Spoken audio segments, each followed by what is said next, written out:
Hey, this is Todd Clark. We are back at the video show live streaming booth. TIVA at booth 300 has once again partnered for our second annual streaming booth this year. It's with an entity somehow called the Video Show, but formerly known as the GV Expo. But the Video Show is down here at the DC Convention Center with a plethora of booths and panels and discussions, and we're about to jump into a really interesting one right now. I'm talking to Mr. Brian Pennington, who I actually know from many TIVA Peer Awards. Yep. And other kinds of adventures. But today I'm really excited because I just walked by one of the panel discussion groups, and you were addressing the topic of making life easy on the set, or what's it called? Life on the set. Life on the set. Life on the set. So tell me, for people who don't know you, give a little bit of a description of what Duo Media is and the storytelling you guys are known for. Okay, well, should I talk to them or to you? You can talk to me. Okay, I'll talk to you. So Duo Media Productions is just a video production company, animation, video. We're up in Frederick, Maryland.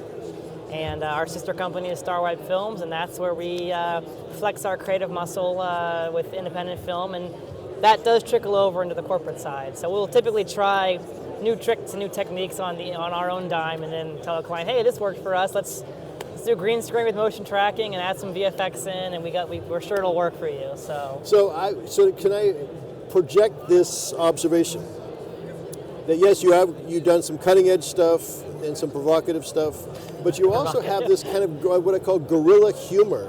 Like you've managed to do, just from some things that I've seen. So who is the humor factory up there? Who brings some of the not just comical stuff, but I guess more where people look at it and it's educational, it's edutainment, but it's also entertaining. So is that who's nudge? That's really the whole team. Okay. Our weekly project meetings there's a lot of laughs. Well, laugh often is one of our core values. But we just love jokes. We love dreaming up different situations and things and how different things could go. Right. So yeah, really we're all jokers. But that makes it seem more shallow than the seriousness, because it's earned you many peer awards. Sure. Okay, so your peers are laughing, but they're also saying, checked all the boxes as far as effective communication, effective storytelling, client satisfaction. So talk a little bit about some of the recent work that you've done for clients. What are some of the more recent projects? Yeah, well, so we just finished a pretty big piece for our engineering company with SolidWorks, and they wanted a kind of The Office or Parks and Rec style mockumentary about a company that does not want to integrate with this new software, and then 6 months later after they have, how good it is. So that was a lot of fun because we got to play really strong, like caricature types of people, of engineers, the withdrawn lady engineer who doesn't make it, and then the I know everything engineer. And so you went with Parks and Rec, not The Office. I like Parks and Rec more. Okay, all right. I think it was more consistent over the entire run of the show, but that's another discussion. But yeah, it was fun to build these kind of caricatures. Breathe a little more life into them, and then show them at their worst and then at their best. Yep.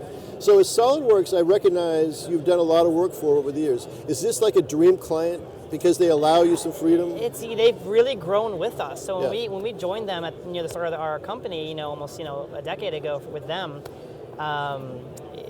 They weren't just starting out. They were a big software company, but they were still getting their feet wet in terms of like what can we do for promotional material.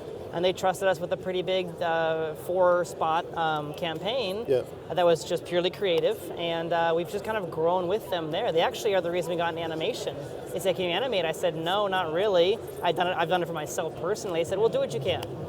Wow. And so I did, and we kind of grew with them. But that is a dream client. It really is. You They're to explore terrific. other creative venues? Wow. They're terrific. They do give us a lot of creative freedom. Yeah.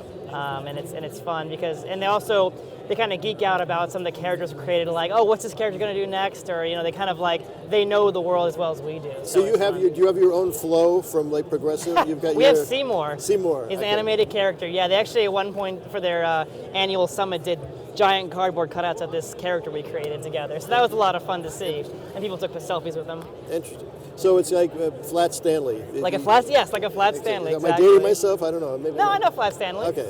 Yeah, he's coming back. Okay. So tell me, what were some of your pearls of wisdom for life on the set? What makes both a successful, creative, and inspirational set experience? What needs to happen? It's the same. This is the answer I give for running a company, for running a set, for running a family. It's intentional relationships. It's just getting to know someone as a person. Right. They woke up probably on the wrong side of the bed, the right side of the bed. They have something they're worried about, something they're excited about.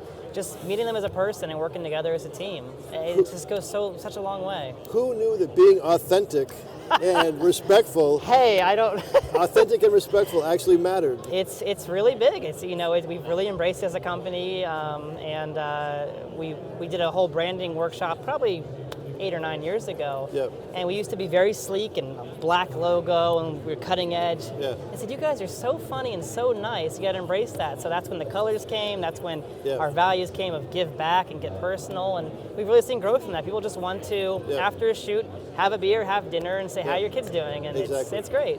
Because everybody knows, if you've been in the business at all, usually, well, I would say usually, but it's unfortunate, but oftentimes we have a story to tell about, oh my gosh, we were on set and this one, whoever, it was an actor, it could have been an AD, was just a jerk and just made life miserable for everybody. And I think people don't realize how important it is to have what a friend of mine calls TEA, total environmental awareness.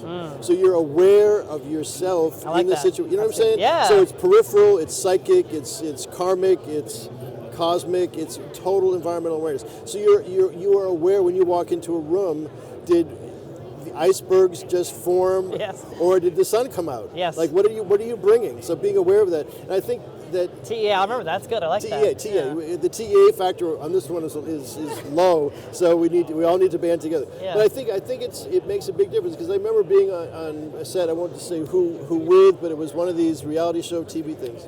And that's a tough environment. Okay, so I was an actor. I was brought in, and we'd been sent a script and things like this.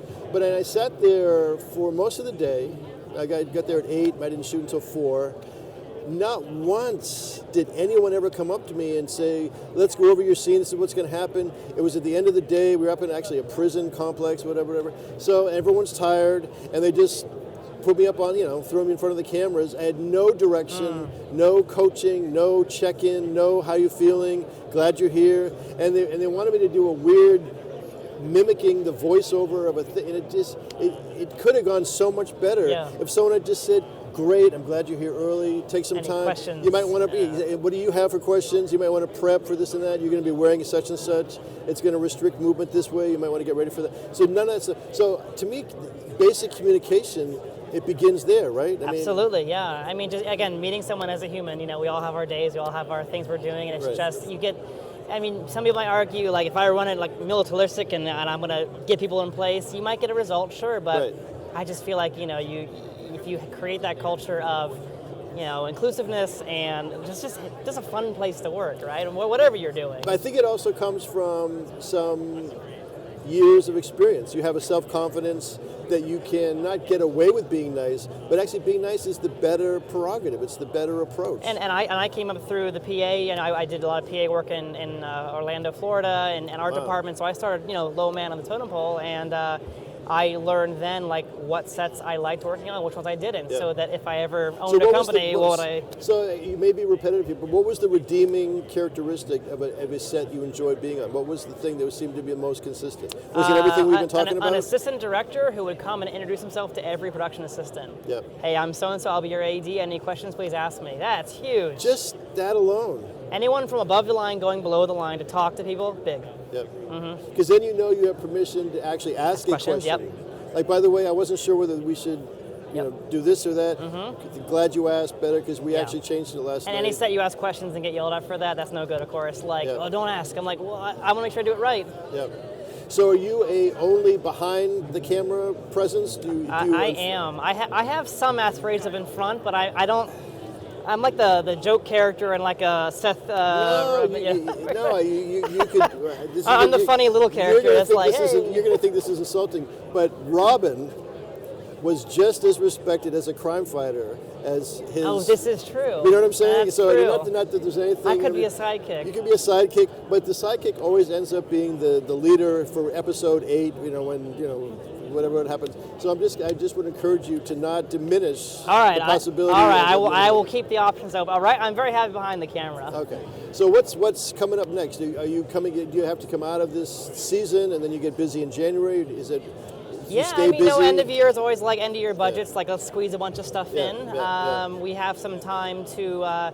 We're submitting our most recent film race film capsule to a few festivals because we liked how it came out. Interesting. So it's one of those festivals, the Peer Awards. Yes. Yeah, Okay. capsules of the Peer Awards. Yeah, so you we love it. So we hope people like it there. You have to say yes to that because I'm putting you on the spot. But you guys have been successful each year. You do have a presence at the Peer Awards as a huge supporter. I consider Duo Media a production partner because you indeed are. But you've also been able to walk the stage and pick up some accolades. Yeah. So so tell me a little bit about how meaningful that is for you to get that kind of peer recognition. Yeah. No. So. You have some awards that are awards factories, Tellys and the Cinnes, rest in peace. And that helps clients sometimes to hand them a trophy, but with the peer awards and other in-person events, you get a lot more out of it. And again, it's that whole relationship thing, the whole being in front of somebody, talking to people about like their project, congratulate them. I love the Peer Promise. Watching the kids get awards is like the highlight of my night. Yeah. But just seeing what people are doing, recognizing that we're all trying to make it in this video world, and just seeing those little successes and victories is so exciting. Cool. And you can only do that in person. Yep, that's very true. Well, we are looking forward to once again having you partner with the TIVA and the TIVA Peer Awards, looking for entries that are going to come in. Any pearls of advice that you're going to give to people because we've had some new folks come by and want to join and be a part of it. What's your advice to someone who's trying to get a leg up or leg in on the industry? I just if you're going to follow up, if you say you're going to follow up. That's a big one. I said that in there. Some people that we've done some panels for students, and we say, send me an email, you'll get on set. One person does, they get on set, and we still work with them. So it's just building relationships, making sure you respect people's time, and No, I think that is a huge one, and I will underscore it. I have countless conversations with people all the time. I hand over a business card, and if I can see there's a potential for either a productive or production-related relationship with what I do as a freelance producer or with TIVA, I will say, be sure to be in touch with me. Yep. Follow up, and it's really 1 out of a dozen. All of a sudden, you'll get that email, weird, and it shouldn't be a surprise. Yeah. And if people have opened the door and said, "I'm willing to have another conversation," please reach out. That's really, really big. Yeah. And people I don't know why. I guess life takes over. You get busy, but don't miss those opportunities because build those relationships. Get to know each other as people, and and then you can work together. All right, Brian. Well, it's been a pleasure talking to you. Pleasure, once Todd. again. Thank you. And come on down to the video show here at the DC Convention Center. Booth 300 in aisle 300 is where you need to be. I wish I could come up with another 300 reference, but by the time I'm done, I'll probably be there. But we are signing people up to do some interviews like this, and there's just a lot of great panels and discussions that are going on all around us. So the DC Convention Center, December 4th and 5th, the video show is where you need to be. Talk to you soon. Cool, thank you, Ted.